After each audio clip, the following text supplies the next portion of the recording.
In the heart of the magical Rangiston Valley, where dreams whispered through the leaves and moonlight danced across riverbeds, two fairies lived who were unlike any others, Zalia and Fariya. Zalia, a 29-year-old fairy, shimmered with elegance.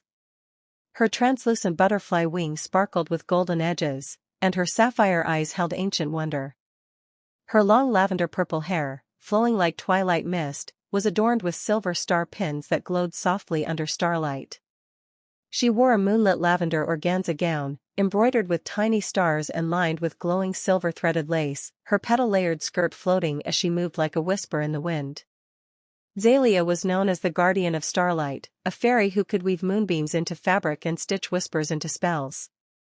But despite her talents, she often stayed in the quiet of the forest's edge, away from the gathering of other fairies.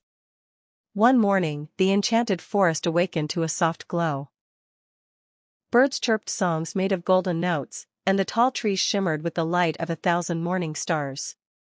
As the world stirred to life, a graceful figure soared through the sky, Fariya Pari. Fariya, also 29, carried her own magic. Her translucent wings mirrored Zalia's but gleamed in the morning light with a golden glint. Her green eyes sparkled like new leaves after rain, and her auburn hair flowed freely, crowned with fresh forest flowers. Her dress was a marvel, layers of silk organza, tulle, and chiffon, adorned with 3D floral petals that danced with every breath of wind. As she flew above the treetops, the forest paused. Even the wind held its breath.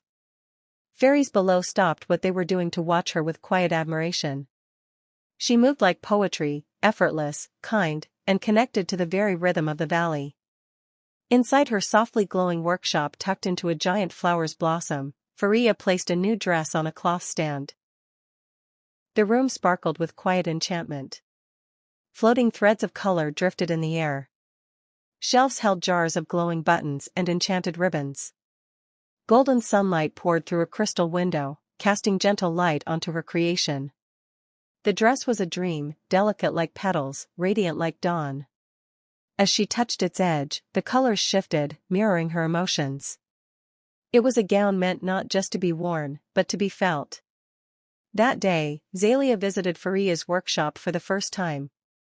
"You weave with your heart," Zalia whispered, stepping into the warm glow of the room.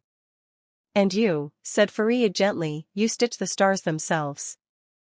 They smiled, not as strangers, but as kindred spirits who had long heard each other's magic in the winds. From that day on, they created together, Zalia with her starlight and Fariya with her petals. The fairies of Rangiston would gather in awe, not just to see the dresses, but to feel the stories sewn within them. And whenever the wind rustled softly through the valley, it carried their laughter, too. FAI.